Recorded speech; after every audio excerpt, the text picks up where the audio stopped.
توکل کے ساتھ دوسرا ایک لفظ ہے اتکال۔ توکل اور اتکال میں بڑا فرق ہے، یعنی وہ بھی کشک والے کاف کے ساتھ ہے، یہی تا اس میں بھی آتا ہے، مادہ اس کا بھی وہی ہے۔ تو توکل تو فضیلت والی چیز ہے، مگر اتکال ناجائز ہے۔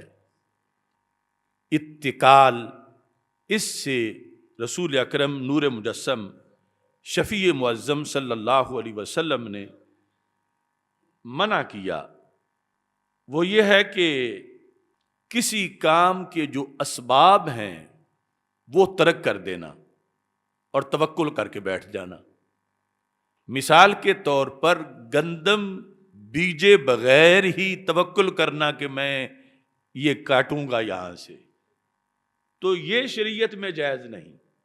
شریعت میں اسباب کو ترک کرنا یہ توکل نہیں، اسباب کو اختیار کرنا اور نتیجہ رب کے سپرد کر دینا۔ توکل کا یہ مطلب ہے کہ خنجر تیز رکھ اپنا، پھر انجام اس کی تیزی کا مقدر کے حوالے کر۔ تو اتکال سے قرآن مجید برہان رشید میں بھی منع کیا گیا، اور نبی اکرم نور مجسم شفیع معظم صلی اللہ علیہ وسلم نے بھی اس سے منع کیا۔ ایک شخص نے ہمارے آقا صلی اللہ علیہ وسلم سے پوچھا، جامع ترمذی میں حدیث شریف ہے،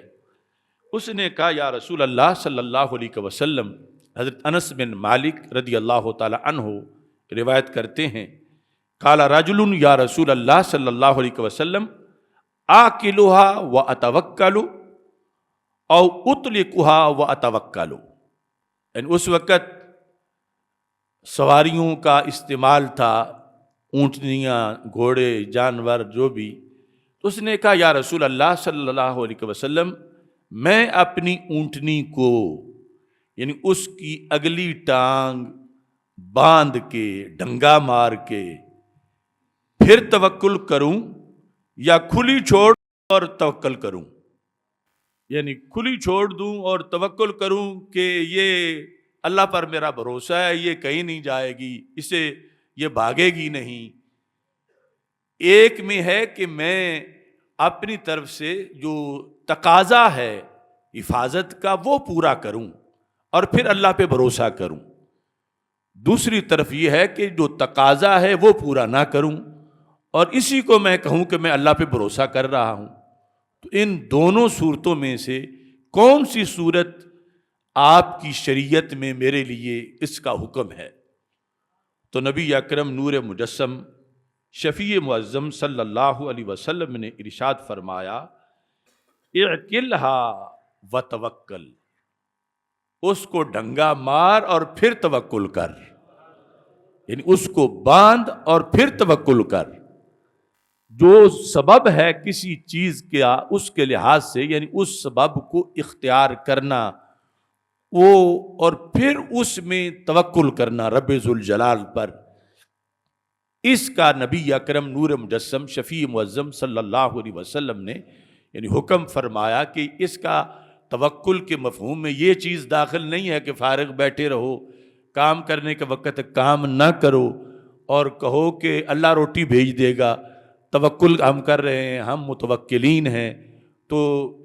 شریعت مطہرہ میں اس کام سے روکا گیا اور اس کو اتکال کہتے ہیں۔ یہ شکایت پہنچی، ایسا ہوا رسول اکرم نور مجسم شفیع معظم صلی اللہ علیہ وسلم کی ظاہری حیات میں کچھ لوگوں نے ایسا کیا، اور اس پر پھر چونکہ اس وقت ابھی وحی نازل ہو رہی تھی تو اللہ نے قرآن نازل کر دیا۔ یمن کے لوگ جو تھے، کان اہل الیمن یحجون، وہ گھر سے حج پہ نکلتے تھے، لیکن حج سے نکلتے وقت لا یتزودون، کوئی زیادہ راہ نہیں لیتے تھے کہ حج میں رہنا ہے، خرچہ ہونا ہے، وہاں کھانا پینا ہے، تو وہ کہتے تھے کہ ہمارا اللہ پہ توکل ہے، اللہ دے گا۔ تو آگے پھر جب وہاں پہنچتے تھے تو پھر لوگوں سے مانگنا شروع کر دیتے تھے، وَيَقُولُونَ نَحْنُ الْمُتَوَكِّلُونَ، اور کہتے تھے ہم متوکل لوگ ہیں، یہ دوسرے جو تیاری کر کے جاتے ہیں ان سے ہماری شان بڑی ہے، ہم متوکل لوگ ہیں۔ یہ صحیح بخاری شریف میں یعنی ان کا یہ طرز عمل اور اس پر جو اترنے والی آیت ہے اس کا تذکرہ ہے کہ جب مسلسل وہ یوں کرنے لگے، فَإِذَا قَادِمُوا مَكَّةَ، جب مکہ مکرمہ پہنچ جاتے تو پھر سألوا الناس، پھر سوالی بن جاتے، بھیک مانگنا شروع کر دیتے، لوگوں سے کہتے کہ ہم حج پہ آئے ہوئے ہیں اور ہمارے پاس خرچہ نہیں ہے، لہذا ہمارے ساتھ تعاون کرو۔ تو نبی اکرم نور مجسم شفیع معظم صلی اللہ علیہ وسلم ارشاد فرماتے ہیں، فَأَنزَلَ اللَّهُ تعالی، رب نے آیت نازل کر دی، فرمایا وَتَزَوَّدُوا فَإِنَّ خَيْرَ الزَّادِ التَّقْوَىٰ، زاد راہ لے کے چلا کرو، یعنی حج پہ چلنے کے لیے گھر سے زاد راہ لو اور سفر کرو، یعنی یہ توکل نہیں ہے جو تم نے توکل کی تعریف سمجھی ہے، تم گھر سے زاد راہ لے کر چلو اور پھر تاکہ وہاں جا کے تمہیں سوال نہ کرنا پڑے، اور اپنا جو زاد راہ ہے اس کے لحاظ سے تم اپنا سفر جو ہے وہ مکمل کرو۔ اور پھر آگے مطلقاً مسئلہ بتا دیا کہ آخرت کے منزل میں سفر کرنے کے لیے جو چیز تمہیں جنت تک پہنچانے کے لیے کام دے گی وہ زاد راہ تقویٰ ہے، اور تقویٰ بہترین زاد راہ ہے زندگی کا سفر مکمل کرنے کے لیے اور اس کو گزارنے کے لیے۔